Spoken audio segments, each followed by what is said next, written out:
Assalamualaikum warahmatullahi wabarakatuh. Perkenalkan, saya Yuliana Astuti, CGP Angkatan ke-7 dari SMKS Bina Wiyata Karangmalang, Kabupaten Sragen, akan memaparkan aksi nyata modul 1.4 pengimbasan budaya positif di SMKS Bina Wiyata Karangmalang, Sragen. Tujuan pembelajaran khusus yang akan dicapai adalah CGP dapat menyampaikan pembelajaran dari penerapan konsep inti dari modul budaya positif serta pemahaman mereka mengenai konsep-konsep dalam modul budaya positif. Kegiatan yang dilaksanakan ada 2 poin, diantaranya yang pertama, mengimplementasikan konsep-konsep inti dalam modul budaya positif di lingkungan kelas Anda, sesuai dengan yang dibuat di tahap koneksi antar materi. Yang kedua, membagikan pemahaman dan pengalaman dalam menerapkannya kepada rekan-rekan.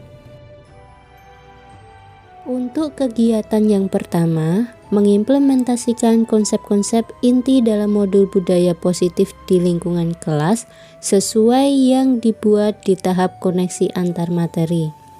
Berikut rancangan tindakan untuk aksi nyata yang telah saya buat, terdiri dari latar belakang, tujuan, tolak ukur, lini masa tindakan yang akan dilakukan, dan dukungan yang dibutuhkan untuk penerapan budaya positif melalui keyakinan kelas. Akan kami sosialisasikan tentang sebuah keyakinan kelas. Keyakinan kelas itu apa? Itu seperti kesepakatan tentang sebuah aturan sekolah atau aturan kelas yang kalian sendiri nanti yang akan menyusunnya. Jadi yang menyusun tidak hanya dari pihak sekolah, tapi juga dari kalian. Dari kalian untuk kalian sendiri.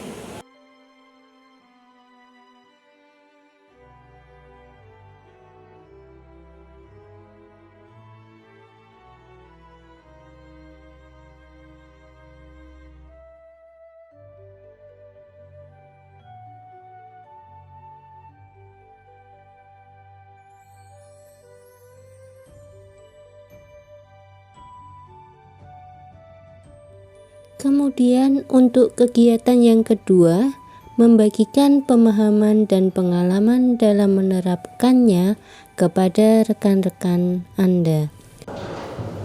Bismillahirrahmanirrahim. Assalamualaikum warahmatullahi wabarakatuh. Waalaikumsalam warahmatullahi wabarakatuh. Alhamdulillahi syukran ala ni'am, asyhadu an la ilaha illallah wa asyhadu anna Muhammadan abduhu wa rasuluh. Allahumma shalli ala Muhammad wa ala ali Muhammad amma ba'du. Puji syukur kepada Allah Subhanahu wa taala pada kesempatan siang hari ini Bapak Ibu sekalian bisa hadir sesuai dengan undangan terkait dengan kegiatan pengindasan budaya positif di sekolahan oleh teman-teman CGP Angkatan 7. Mudah-mudahan nanti bisa menularkan apa yang telah didapat selama buka terkait dengan penerapan budaya positif di sekolah. Salawat dan salam kita aturkan pada junjungan Nabi kita Nabi Muhammad SAW, yang mana nanti kita tunggu sahabatnya di yang terakhir. Yang terhormat Bapak Wakil Kepala Sekolah dan yang saya hormati Bapak Ibu Guru. Acara kegiatan pada hari ini nanti diawali dengan pembukaan, dilanjutkan dengan pembukaan atau sambutan. Dibukanya kegiatan pengindasan ini oleh Bapak Kepala Sekolah yang saat ini tidak bisa hadir karena sesuatu kegiatan, yang akan diwakili oleh Bapak Wakil Kepala Sekolah Bapak Budi Jarwanto SPD. Selanjutnya kegiatan penutup, dan nanti akan dilanjutkan serangkaian kegiatan pemateri oleh teman-teman CGP kaitannya dengan budaya positif di sekolah. Marilah terlebih dahulu kita buka kegiatan siang hari ini dengan bacaan bismillah bersama-sama. Bismillahirrahmanirrahim. Mudah-mudahan Bapak sekalian dengan awal bismillah kegiatan pengibasan penularan teman-teman dari CGP nanti terkait dengan budaya positif di sekolah nanti bisa bermanfaat dan bisa diimplementasikan di sekolah. Selanjutnya pengarahan dari Bapak Kepala Sekolah, waktu dan tempat kami persilakan. Semoga.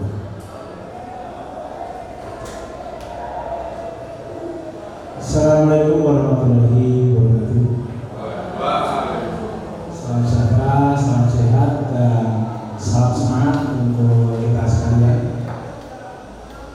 Marilah tak lupa kita senantiasa untuk memanjatkan puja dan puji syukur atas kehadirat Allah Subhanahu wa Ta'ala yang luar biasa memberikan nikmat kepada kita.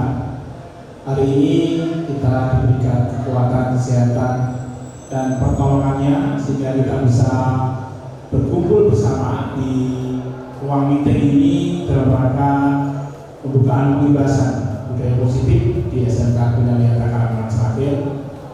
Dan kita bersyukur kita masih punya kesempatan di dalam kita mengembangkan diri untuk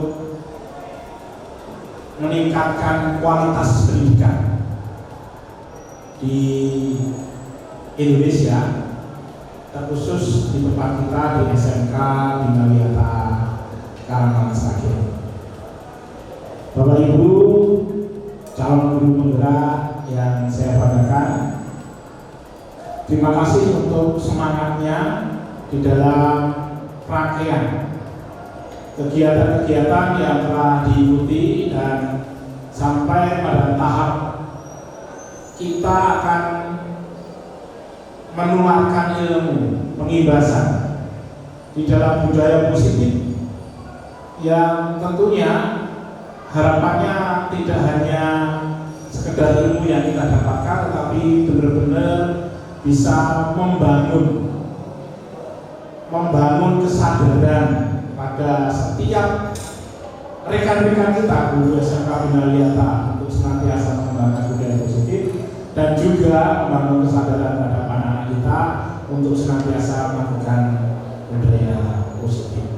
Terima kasih untuk semangatnya sampai saat ini, dan mohon maaf hari ini Bapak Kepala Sekolah tidak bisa hadir memberikan pengarahan karena pada hari ini ada acara yang tidak bisa ditinggalkan, dan tadi hanya berpesan kepada saya tetap semangat untuk terus meningkatkan kualitas pendidikan di SMK Bina Wiyata melalui program CGP khusus untuk guru-guru calon penggerak angkatan 7 yang saat ini hadir di tempat ini. Demikian saja yang bisa saya sampaikan. Selamat melakukan tugas pelatihan. Semoga apa yang kita lakukan untuk anak bangsa benar-benar diridhoi oleh Allah Subhanahu wa Ta'ala, kita diberikan kekuatan, semangat, dan bermanfaat bagi semuanya. Kemudian mari kita buka pengibasan budaya positif di SMK Bina Wiyata Karangmangan Sragen, program guru calon penggerak angkatan 7 hari ini Senin 16 Januari 2023 dengan bacaan basmalah bersama. Ya, dengan demikian kegiatan pengibasan budaya positif bisa kita lakukan. Terima kasih. Wassalamualaikum warahmatullahi wabarakatuh.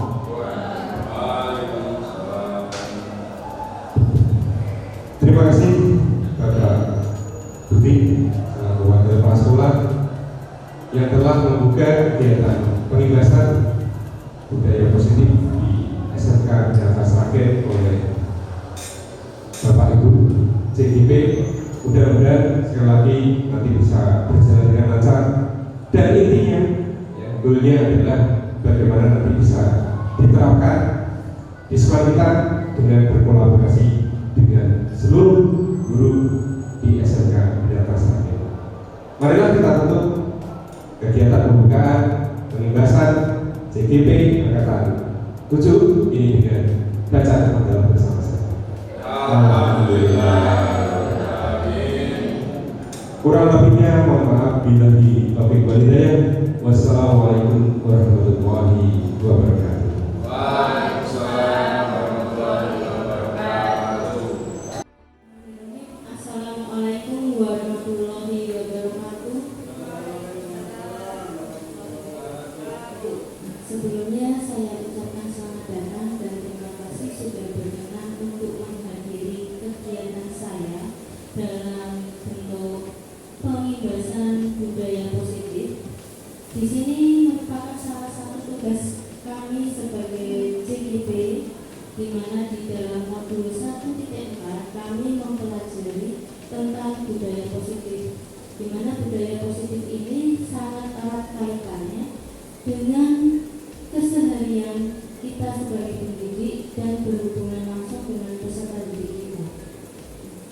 Sebelum memulai pengibasan modul 1.4 ini, lebih baiknya kita awali dengan membaca basmalah bersama. Selawat serta salam tidak lupa kita haturkan kepada junjungan Nabi besar Muhammad SAW. Semoga dengan syafaat beliau kelak kita akan dipermudah di yaumul akhir nanti. Ya. Untuk yang pertama di sini perkenalkan, saya akan memperkenalkan diri saya. Saya Yulian Astuti. Saya salah satu peserta CGP angkatan ke-7 dari 4 peserta yang ada di SMK Bina Wiata Karangmalang yang saat ini sudah 2 bulan menjalani pendidikan guru penggerak di Kabupaten Seragen ini. Oke, untuk mengawali kegiatan pengibasan ini, di depan Bapak Ibu sudah kami berikan 3 pertanyaan pemantik. Untuk yang pertama, apa pentingnya menciptakan suasana positif di lingkungan sekolah? Mungkin dari Bapak Ibu ada yang ingin berpendapat, apakah pentingnya menciptakan suasana positif di lingkungan sekolah? Monggo. Oke, Ibu Krista. Baik, terima kasih. Langsung saja Ibu Yuli. Untuk pertanyaan apa pentingnya menciptakan suasana positif di lingkungan sekolah? Menurut saya, suasana di sekolah sangatlah penting. Jadi kenapa harus suasana yang positif agar nanti imbasnya juga positif. Jadi ketika suasana yang dibentuk di sekolah itu baik dari tidak hanya murid tapi dari bapak ibu guru karyawan dan warga sekolah, ketika yang dibangun suasananya positif, apa yang dilakukan hal yang positif, pastinya juga mendapatkan dampak yang positif pula. Jadi tujuan utama dari sekolah itu sendiri pasti akan lebih dapat mudah tercapai jika hal yang positif yang dituai, ditanamkan dituai seperti itu. Terima kasih. Terima kasih Ibu Krista, luar biasa untuk pandangannya. Ya, memang di sini sangat penting menciptakan suasana positif di lingkungan sekolah karena tentu akan berhubungan dengan tumbuh kembang anak didik kita juga, di mana dengan suasana positif maka pengaruhnya hasilnya juga akan berdampak positif. Kemudian di sini untuk pertanyaan yang kedua, saya berikan sebagai seorang pendidik, bagaimana kita menciptakan suasana positif di lingkungan sekolah? Mungkin dari Bapak Ibu guru yang lain ada yang ingin menyampaikan pendapatnya. Jadi fokusnya adalah sebagai kita sendiri sebagai seorang pendidik itu, bagaimana cara kita menciptakan suasana positif di lingkungan sekolah, baik di kelas maupun di lingkungan sekitar seperti itu. Oke, Pak Farhan. Ya, terima kasih. Bismillahirrahmanirrahim. Assalamualaikum warahmatullahi wabarakatuh. Langsung saja nggih. Untuk pertanyaan sebagai seorang pendidik, bagaimana kita menciptakan suasana positif di lingkungan sekolah? Langsung saja, menurut saya pribadi untuk menciptakan suasana positif di lingkungan sekolah, yaitu dengan cara kita memberikan fasilitas atau kenyamanan bagi peserta didik. Jadi kalau kita memberikan kenyamanan atau rasa nyaman bagi peserta didik, insya Allah akan menimbulkan suasana yang positif di lingkungan sekolah tersebut. Mungkin ini yang bisa saya sampaikan. Terima kasih. Wassalamualaikum warahmatullahi wabarakatuh. Waalaikumsalam. Terima kasih jawaban yang luar biasa juga dari Bapak Farouk. Ya, memang sebagai pendidik kita wajib untuk menciptakan suasana positif di lingkungan sekolah. Masih ada kaitannya dengan yang pertama tadi, tentu dampaknya adalah ke peserta didik kita. Untuk yang terakhir di sini, apa hubungan menciptakan lingkungan positif dengan proses pembelajaran yang berpihak pada peserta didik? Mungkin dari Bapak Ibu guru yang lain ingin menyampaikan dulu pandangannya.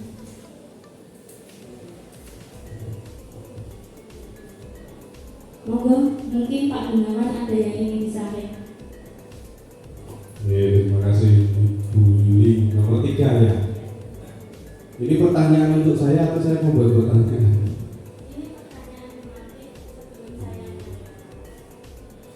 Hubungan menciptakan lingkungan positif dengan proses pembelajaran. Ini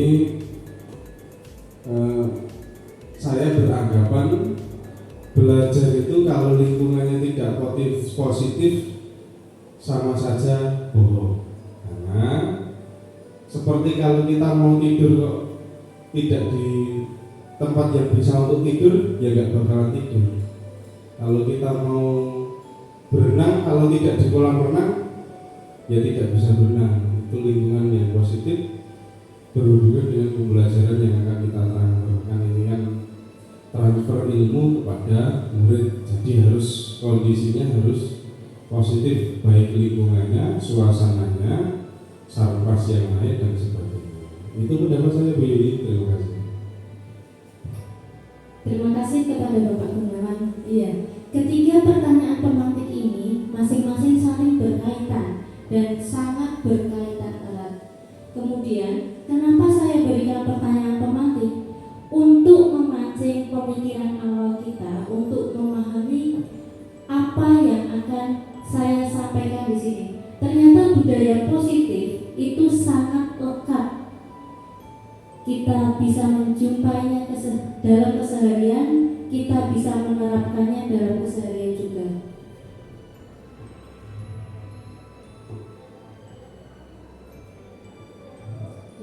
Poin pertama dari budaya positif di sini ada materi tentang disiplin positif dan nilai-nilai kebajikan universal. Di mana poin A ini terbagi menjadi 3 poin juga. Yang pertama, teori kontrol yang dijelaskan oleh Dr. William Glasser. Kemudian poin kedua tentang makna disiplin positif, dan poin ketiga tentang nilai-nilai kebajikan universal.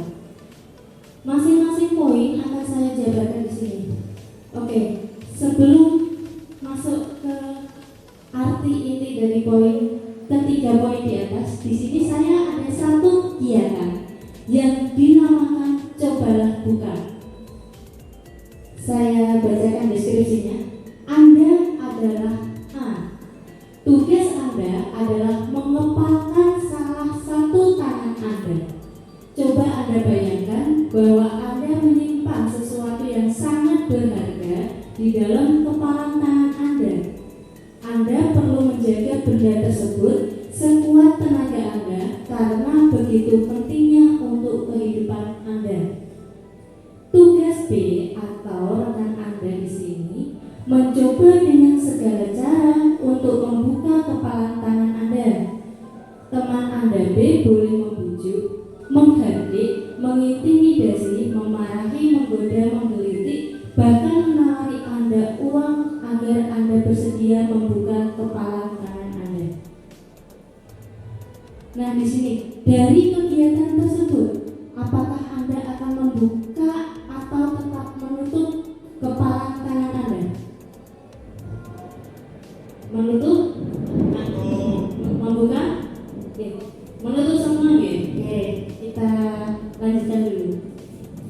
siapakah yang sesungguhnya memegang kontrol, yang menutup kepala tangan, atau yang berusaha dengan segala cara untuk membuka kepala tangan rekannya? Nah, intinya di sini saat kita mempunyai suatu benda atau suatu prinsip yang ada di dalam diri kita, apakah yang mengontrol diri kita itu kita atau orang lain? Jadi diibaratkan dengan sebuah kepalan tangan di sini. Ya, untuk tadi yang menutup, dengan kata lain, jawabannya adalah diri kita sendiri yang memegang kontrol atas kepalan tangan kita. Apakah kita membuka atau menutup kepalan tangan kita, itu bergantung pada diri kita masing-masing sesuai dengan kebutuhan dasar kita saat itu. Kegiatan ini saya ibaratkan sebagai peserta didik. Masing-masing peserta didik kita tentu punya prinsipnya masing-masing. Entah itu tentang kecerdasannya maupun karakternya. Apabila peserta didik kita melakukan sebuah kesalahan, di sini saya ibaratkan, kemudian kita sebagai pendidik menegur atau mungkin menghukum atau mungkin memintanya memperbaiki diri, itu sebenarnya tergantung dari peserta didik kita. Jadi diibaratkan ini, dia tetap mau mengepalkan tangan atau membuka tangan. Di saat dia memilih membuka tangan, artinya itu bukan kita yang mengontrol anak-anak didik kita, tapi memang anak didik kita yang mengizinkan dirinya untuk dikontrol oleh kita. Jadi kita ibaratkan seperti kegiatan di depan ini. Saya lanjutkan di sini. Untuk tadi hanya sebuah kegiatan membuka sebagai gambaran, ternyata peserta didik kita seperti itu. Nah, untuk teori kontrolnya, di sini ada miskonsepsi tentang teori kontrol, di mana ada 4 ilusi.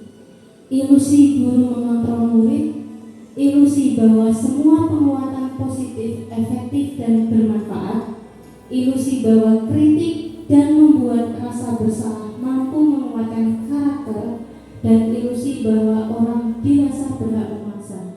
Jadi sebenarnya banyak yang peserta didik kita lakukan itu hanyalah sebuah ilusi kita. Kita beranggapan bahwa kita bisa mengontrol siswa, tapi ternyata tidak. Siswa yang mengontrol dirinya sendiri. Tapi saat kita beranggapan kita bisa mengontrol siswa, sebenarnya siswa mengizinkan kita memasuki dunianya. Jadi siswa mengizinkan kita untuk bisa mengontrol dia. Kemudian di sini saya akan menekankan juga di ilusi bahwa kritik dan membuat rasa bersalah mampu menguatkan karakter. Jadi saat kita sedang mengkritik siswa, kita sedang membuat pernyataan yang bisa membuat siswa merasa bersalah, kita pasti menyangkanya itu bakalan menguatkan karakter siswa kita. Tapi ternyata itu hanya sebuah ilusi. Dan kenyataannya rasa bersalah yang dimiliki siswa itu terkadang tidak menguatkan karakter, tapi justru menjadikan karakter mereka.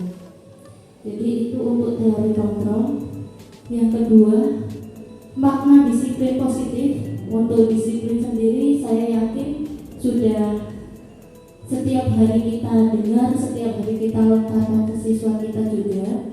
Di sini untuk penjelasannya adalah pemikiran Ki Hajar Dewantara ini sejalan dengan pandangan Diana Gosan dalam bukunya Restructuring School Discipline tahun 2001. Diana menyatakan bahwa arti dari disiplin berasal dari bahasa Latin disciplina yang artinya belajar.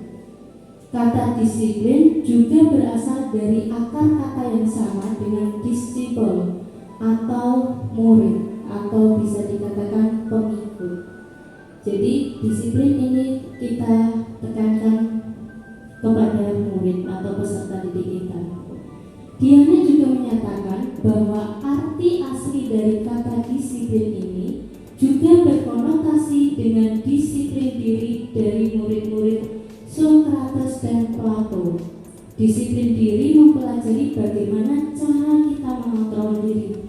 Jadi kaitannya dengan teori kontrol tadi, bagaimana cara kita mengontrol diri dan bagaimana menguasai diri untuk memilih tindakan-tindakan yang mengacu pada nilai-nilai yang kita hargai. Nah, di sini untuk nilai-nilai yang kita hargai, di sini kemudian disebut di poin ketiga, yaitu tentang nilai-nilai kebajikan universal. Di sini banyak sekali nilai kebajikan universal yang dapat kita temui dari peserta didik kita. Di antaranya seperti peduli, keberanian, semangat, bertanggung jawab, integritas, rasa hormat, dan yang lainnya. Nilai-nilai ini kita kenal dengan nilai kebajikan universal, di mana dari tabel yang saya paparkan di depan itu adalah kesimpulan atau inti dari nilai-nilai kebajikan yang ada 6 poin yang diambil dari profil pelajar Pancasila. Di sini kemudian dari IBO Primary Years Program, kemudian dari 9 pilar karakter, petunjuk seumur hidup dan keterampilan hidup, dan the 7 essential virtues. Jadi di sini saya rangkum untuk nilai-nilai kebajikan universal seperti pada tabel ini. Kemudian kita masuk di poin kedua tentang teori motivasi, hukuman dan penghargaan serta restitusi. Di sini saya ada sebuah deskripsi. Sebagai seorang guru, saat Anda hadir mengajar di kelas tepat waktu, motivasi apakah yang mendasari tindakan Anda? Apakah Anda datang tepat waktu karena tidak ingin ditegur oleh atasan Anda dan kemudian mendapat surat peringatan? Atau dalam kata lain, Anda ingin menghindari ketidaknyamanan atau menghindari hukuman? Atau Anda ingin mendapatkan pujian dari atasan Anda dan mendapatkan penghargaan sebagai karyawan atau guru berprestasi? Atau dengan kata lain, Anda ingin mendapatkan imbalan atau penghargaan dari orang lain? Dan yang terakhir di sini, Anda ingin menjadi orang yang menghargai waktu, menghargai diri Anda sendiri sebagai teladan bagi murid-murid Anda, karena Anda percaya tindakan Anda sebagai guru akan dicontoh oleh murid-murid Anda. Atau dengan kata lain, Anda bisa menghargai nilai-nilai dari diri sendiri. Manakah motivasi yang paling kuat mendasari Anda? Oke, saya coba tanyakan, apakah motivasi yang pertama yaitu menghindari ketidaknyamanan atau hukuman, motivasi yang kedua mendapatkan imbalan atau penghargaan dari orang lain, atau motivasi yang ketiga menghargai nilai-nilai diri sendiri? Kira-kira dari Bapak Ibu selama ini, motivasi apa yang mendasari Bapak Ibu untuk mungkin salah satunya dari kasus ini datang tepat waktu di sekolah?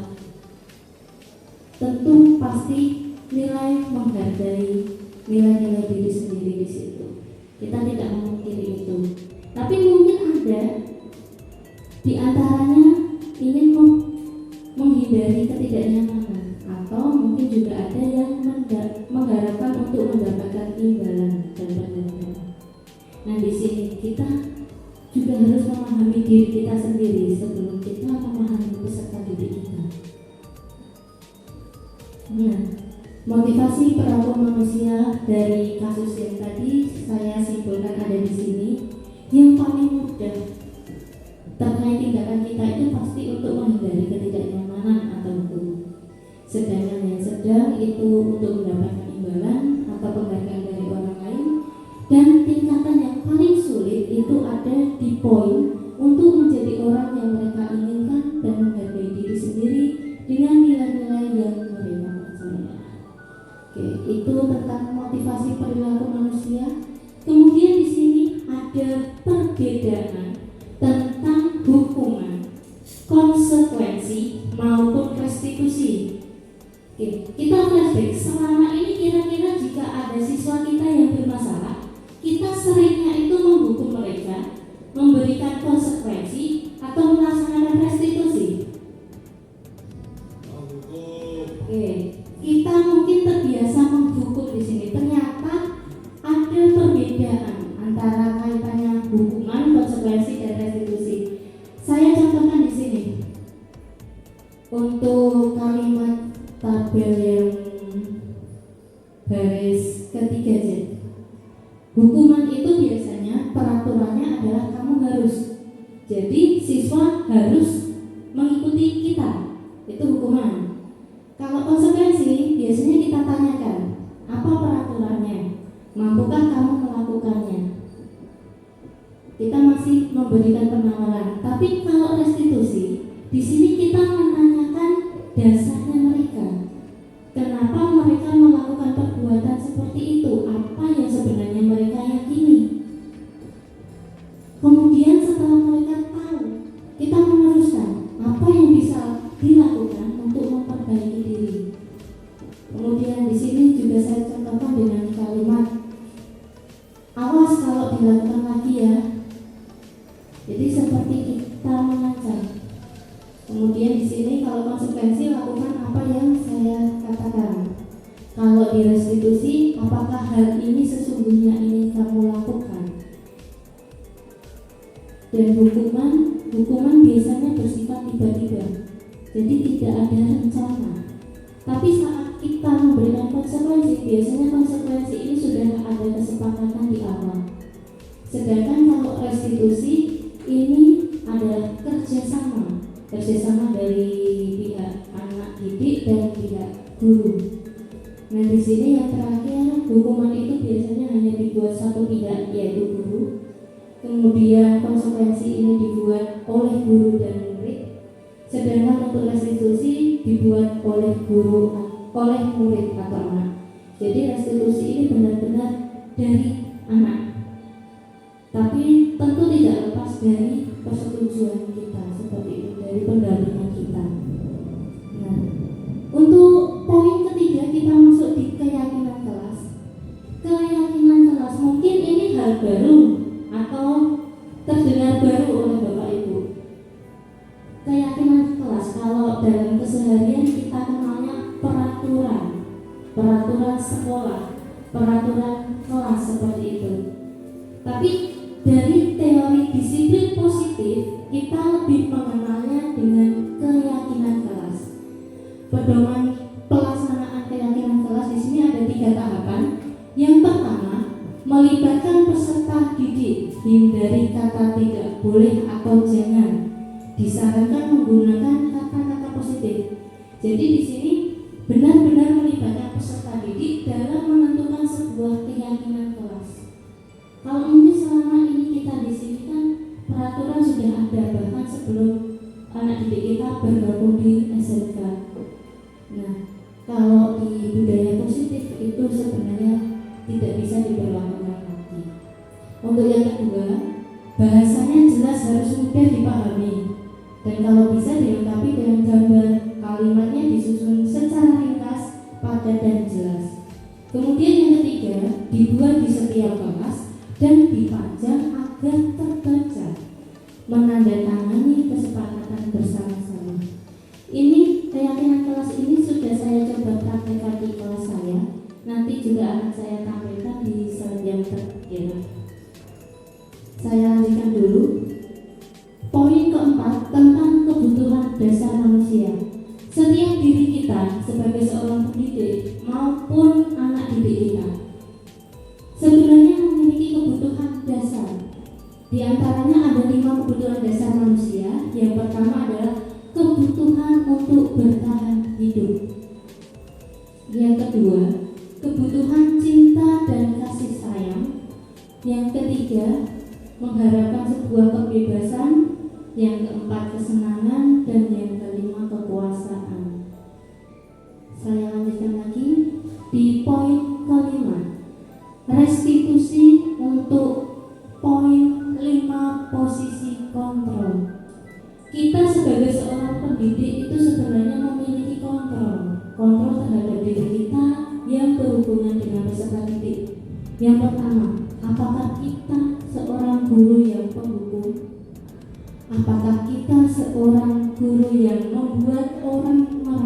bersalah? Apakah kita sebagai teman? Apakah kita sebagai monitor atau pemantau peserta didik kita? Atau kita sebagai manajer? Artinya apa toh 5 posisi kontrol ini? Saya jelaskan di slide selanjutnya. Ini contohnya. Penghukum. Saat kita melakukan posisi kontrol sebagai penghukum, kita biasanya sering menggunakan kata-kata ini. Patuhi aturan saya. Kamu selalu saja salah. Jadi jelas, kalau kita ada di posisi pembuat orang merasa bersalah, biasanya nadanya lebih kayak memelas seperti itu. Ibu sangat kecewa sekali dengan kamu. Gimana coba kalau orang tua kamu tahu kalau kamu berbuat seperti ini? Saat kita berada di posisi sebagai teman, ayo bantulah demi Bapak ya. Ya sudah, kali ini tidak apa-apa, nanti Ibu bantu bereskan. Jadi ternyata sikap kita selama ini ke peserta didik kita itu menunjukkan letak kita di posisi kontrol yang bagaimana. Kemudian jika sebagai monitor atau pemantau di sini, peraturannya apa? Apa yang telah kamu lakukan? Sanksi atau konsekuensinya apa? Sedangkan tingkatan yang paling tinggi adalah di bagian manajer. Apa yang kita yakini? Saat kita menanyakan apa yang kita yakini, kita kembali ke keyakinan kelas. Kemudian, apakah kamu meyakininya? Jika kamu meyakininya, apakah kamu bersedia memperbaikinya?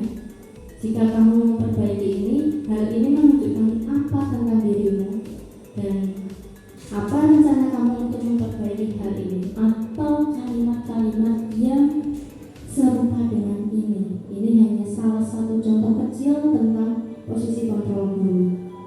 Kemudian poin yang terakhir untuk materi budaya positif itu adalah di bagian restitusi, poin segitiga restitusi. Segitiga restitusi di sini ada 3 tahapan. Yang pertama, menstabilkan identitas. Yang kedua, validasi tindakan yang salah. Dan yang ketiga, menanyakan keyakinan. Di sini saya gambarkan pada poin langkah menstabilkan identitas. Teori kontrol yang sering kita gunakan adalah kita semua akan melakukan hal yang terbaik yang bisa kita lakukan. Jadi seperti ini, kita menjelaskan kepada siswa, kita memberitahu pada siswa saat penanganan permasalahan bahwa setiap orang itu pasti pernah melakukan kesalahan. Jadi bukan kita misalnya menangani siswa langsung misal menyalahkan siswa, tidak, tapi kita mencoba berada di posisi siswa kita. Kita mencoba mengerti atau memahami perasaannya. Kamu bukan satu-satunya yang pernah melakukan permasalahan seperti ini, misalnya seperti itu. Kemudian validasi tindakan yang salah.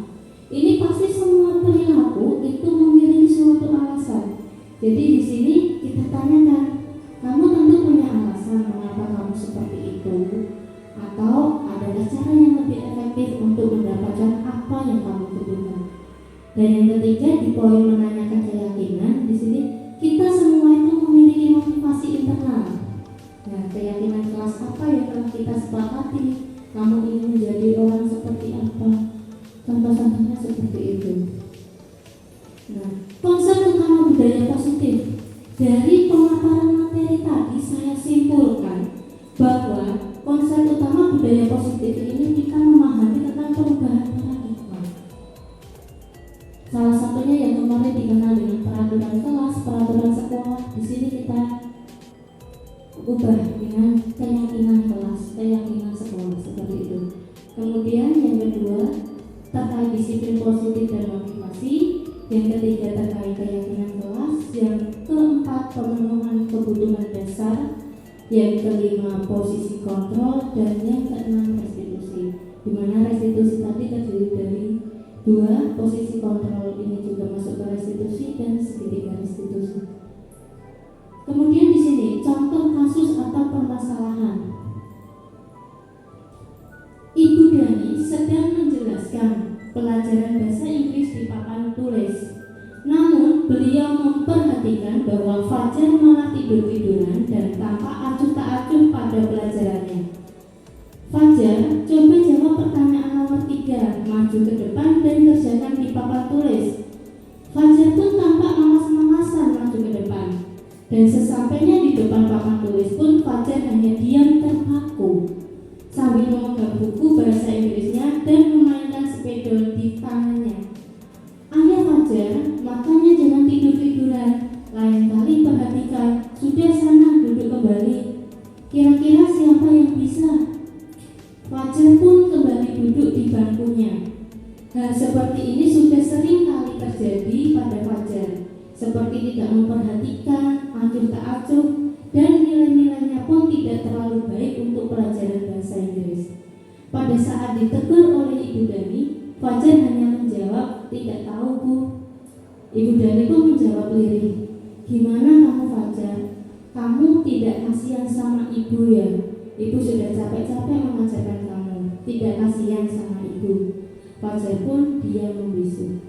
Dari satu kasus ini banyak yang bisa kita ambil dari teori budaya positif yang telah kita paparkan di depan. Salah satunya, posisi kontrol yang diambil oleh Ibu Dani dalam pendekatannya kepada Fajar itu ternyata adalah posisi pembuat merasa bersalah yang ditunjukkan dari kalimat, gimana kamu Fajar, kamu tidak kasihan ya sama ibu.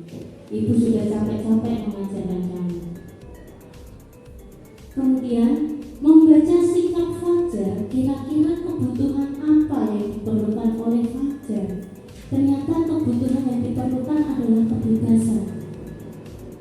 Jadi di sini kita benar-benar seorang pendidik yang diminta mengerti keadaan siswa kita.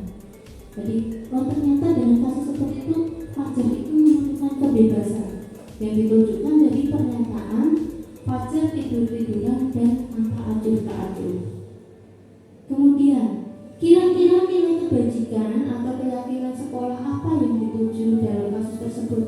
Di sini saya hanya menuliskan dalam 9 nilai universal. Tapi kalau mungkin dikali lagi, lebih banyak nilai yang bisa ditemukan walaupun hanya dalam satu kasus permasalahan siswa. Kemudian di sini, kalau tadi posisi gurunya adalah pembuat merasa bersalah, di sini saya analogikan, bila mana Ibu Dani mengambil posisi sebagai pemantau, apa yang akan dilakukan atau dikatakan olehnya, pertanyaan-pertanyaan seperti apa yang akan diajukan. Jadi dari kasus tadi ada kalimat, ayo Fajar, makanya jangan tidur-tiduran, lain kali perhatikan. Mungkin bisa diubah dengan kalimat, Fajar, apakah kamu mengetahui keyakinan kelas bahwa murid tidak diperbolehkan tidur saat jam pembelajaran berlangsung? Kemudian tadi juga ada kalimat, gimana kamu Fajar, kamu tidak kasihan sama ibu ya? Ibu sudah capek-capek mengajarkan kamu. Mungkin dengan posisi pemantau kalimatnya akan berubah. Kalimat yang diucapkan ibu guru itu akan berubah. Di sini saya tuliskan apa konsekuensi jika kamu tidak mengikuti pembelajaran dengan baik. Ini jika sebagai pemantau. Sedangkan yang terakhir, bila mana Ibu Dani mengambil posisi sebagai manajer, apa yang akan dilakukan atau dikatakan olehnya? Pernyataan-pernyataan seperti apa yang akan diajukan? Sama dengan kasus yang nomor 4 tadi, kalimatnya dari ayo Fajar, makanya jangan tidur-tiduran, lain kali perhatikan, mungkin bisa diubah menjadi kalimat, Fajar, hal apa yang kita yakini selama proses pembelajaran berlangsung. Jadi kalau di pemantau itu masih kita selipkan bahwa yang tidak boleh adalah hal ini, tapi saat kita menjadi seorang manajer dan sudah menerapkan segitiga restitusi, kita hanya perlu menanyakan di mana jawabannya itu siswa sendiri yang mengetahui. Jadi yang diyakini itu apa? Kemudian kalimat yang terakhir tadi bisa digantikan, jika kamu meyakininya, kamu bersedia untuk memperbaiki diri. Ini secara teori untuk di disiplin positif, tapi saya kemarin juga sempat mempraktikannya di kelas. Memang sesuatu hal baru itu mungkin masih sangat sulit dan memang butuh pendampingan, butuh kontinuitas di situ. Saya coba praktekkan terhadap pembelajaran saya, di mana siswa itu datang terlambat di kelas saya. Jadi seperti itu.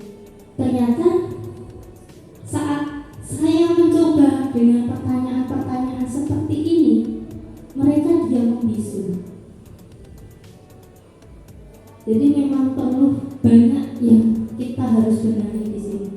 Oke, ini untuk teorinya. Sedangkan contoh kegiatan yang telah saya lakukan di sini, yang pertama, saya beberapa hari yang lalu telah menyusun keyakinan kelas bersama kelas 10 TBSM 1, di mana keyakinan kelas ini saya coba praktekkan di kelas saya.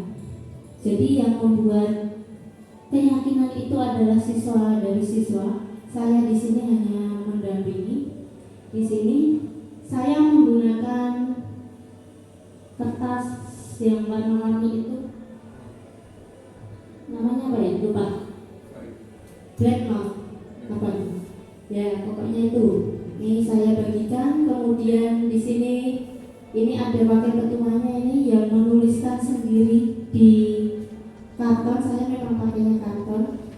Kemudian di sini siswa secara mandiri menuliskan keyakinan kelas yang mungkin bisa mereka terapkan. Ya, mereka sebenarnya sadar, mereka itu tahu. Jadi saya tidak boleh seperti ini, saya boleh seperti ini, itu tahu sebenarnya. Hanya saja mungkin memang realitasnya untuk melaksanakan itu masih banyak perlu pendampingan. Di sini aktivitas mereka menempel keyakinan kelas masing-masing, dan ini sesi foto bersama. Kemudian di kegiatan kedua, di sini saya kemarin juga sempat mensimulasikan penanganan permasalahan siswa dengan menerapkan segitiga restitusi. Dan di sini dalam bentuk video diputar bottom. Putar ke kanan.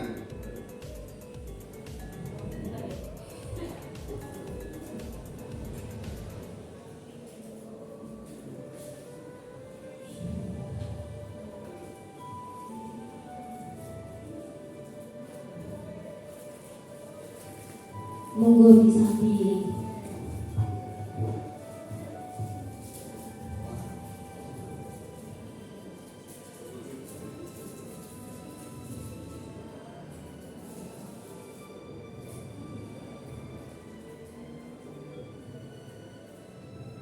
Langsung ke intinya saja.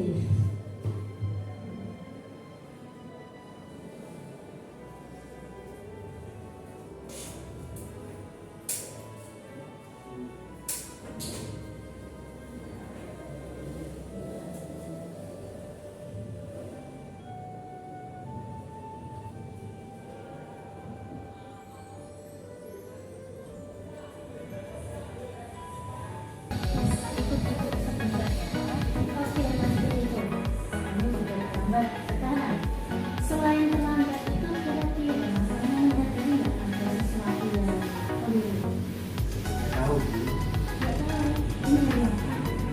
hari Rabu. Hari Rabu.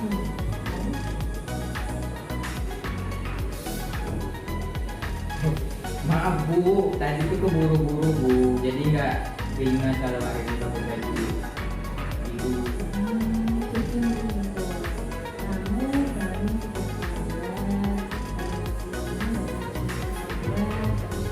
Di sini memang benar-benar penanganannya itu face to face, dan kita tidak diperkenalkan menghadapi siswa yang bermasalah itu juga pasti bisa sampai terlambat dan bisa sampai. Jadi kasusnya ada siswa yang terlambat dan siapa yang harus akhirnya ada kegiatan apa personal itu? Nggak ada Bu, nggak Ada.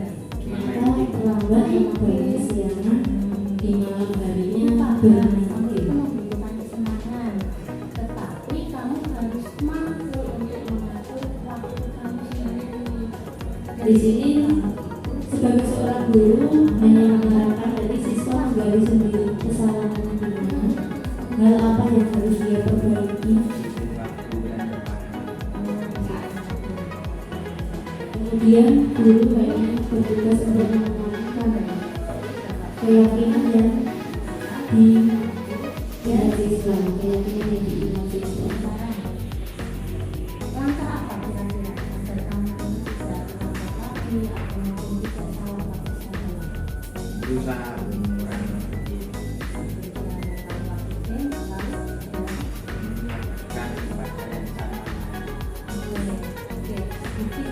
Ini memang benar-benar membutuhkan waktu ya, karena saat berada di kelas kita tidak boleh istilahnya langsung menegur siswa di kelas, tapi tetap kita persilahkan masuk. Tapi setelah kita harus meluangkan waktu untuk siswa untuk menyelesaikan permasalahan itu. Mungkin cukup satu kasus saja yang saya paparkan di sini. Demikian untuk materi yang saya sampaikan. Mungkin dari Bapak Ibu ada yang ingin ditanyakan. Monggo, mau menambahkan juga bisa.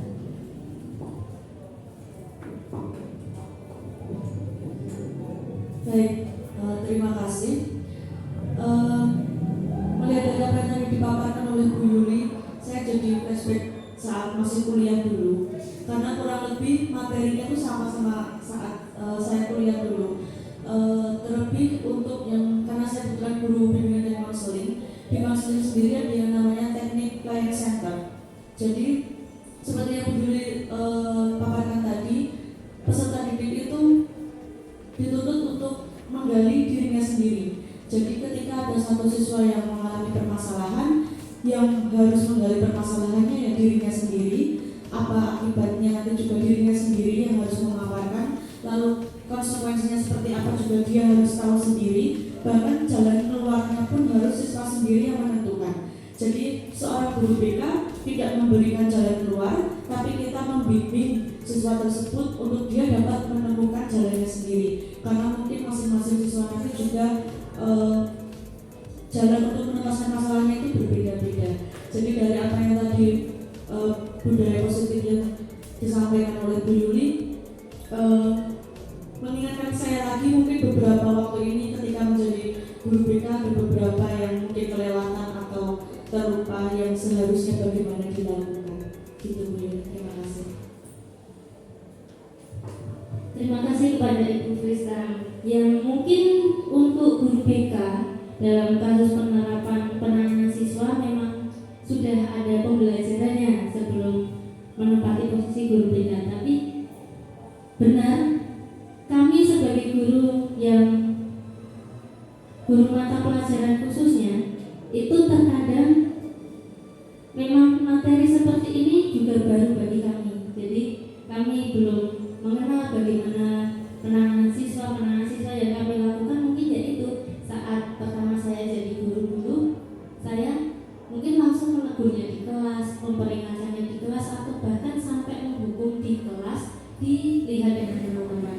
Ternyata setelah saya mempelajari budaya positif ini pun saya mengerti, oh ternyata guru mata pelajaran mungkin tidak hanya saya, mungkin dari beberapa guru banyak yang memperlakukan siswa itu tidak sespesial ini. Kalau ini memang benar-benar kita menjaga kredibilitas siswa juga.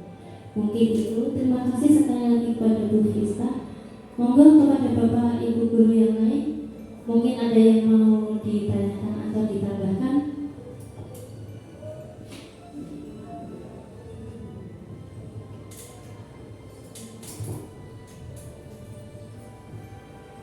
Monggo Pak Guna. Ya, terima kasih Bu Yuli. Saya tanya dari pengalaman. Misalkan ada siswa yang punya masalah dengan motivasi belajar, hari Senin sampai Jumat hanya masuk di hari Senin ketika upacara saja, terus pulang. Nah, penerapan segitiga restitusi yang bisa saya lakukan bagaimana? Mohon solusi atau jalan keluarnya. Terima kasih. Terima kasih, pertanyaan yang luar biasa sekali dari Pak Gunawan. Sebentar saya bukakan lagi ya untuk langkah segitiga restitusi di sini.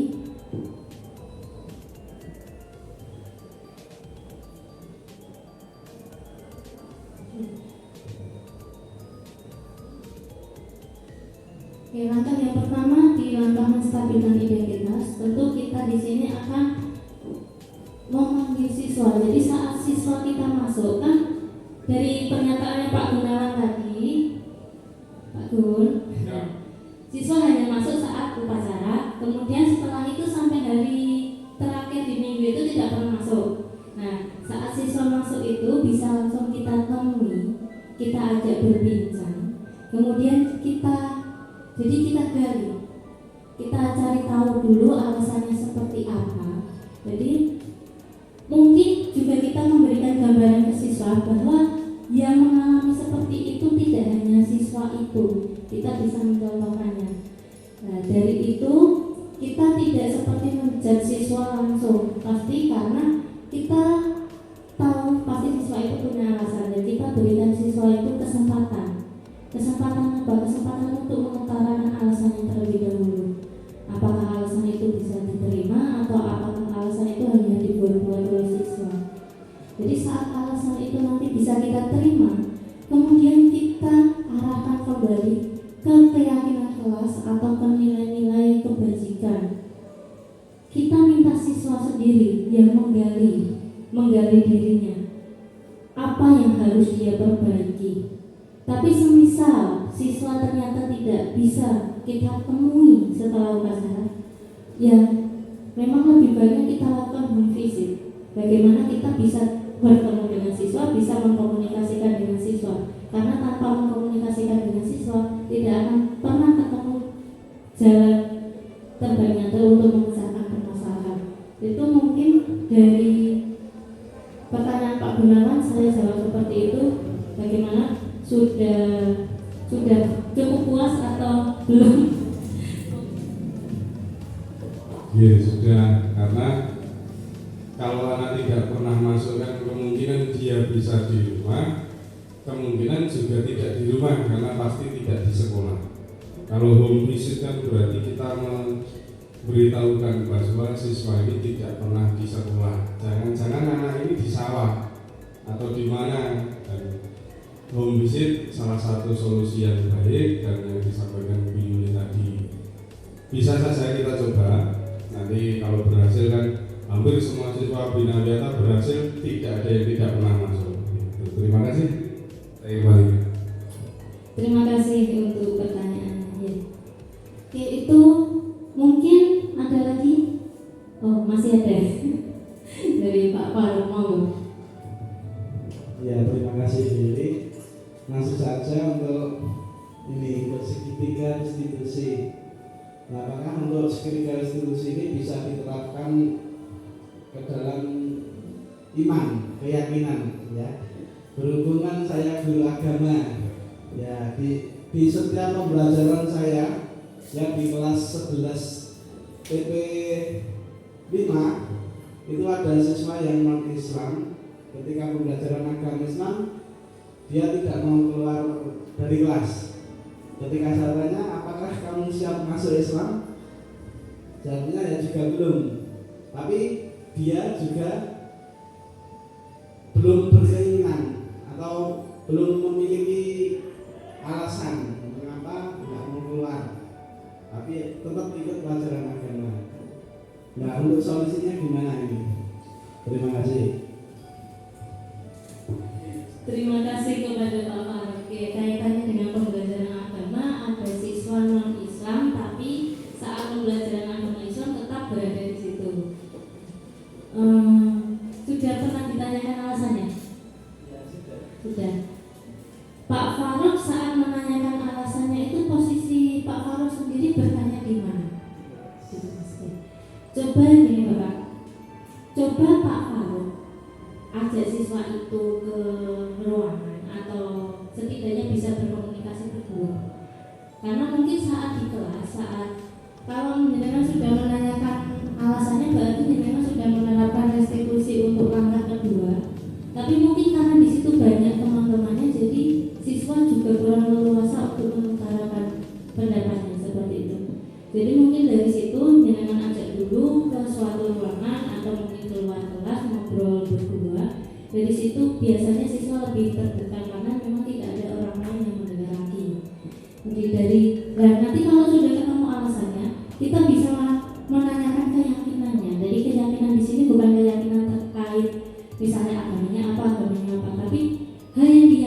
apakah jika seorang non-Islam mengikuti pembelajaran agama Islam di kelas itu sebuah tindakan yang benar? Nanti biar anak sendiri yang menggali itu, mencari tahu apakah selama ini saya ikut di pembelajaran agama Islam itu sudah benar atau tidak. Mungkin itu Pak Farouk. Terima kasih. Mungkin ini sudah menunjukkan jam 3 kurang. Mungkin dari saya cukup sekian. Sebelumnya sekali lagi terima kasih atas kehadiran Bapak Ibu Guru yang sudah meluangkan waktu untuk mengikuti kegiatan saya, menghadiri kegiatan saya. Oke, saya tutup nih. Akhirul salam. Wassalamualaikum warahmatullahi wabarakatuh.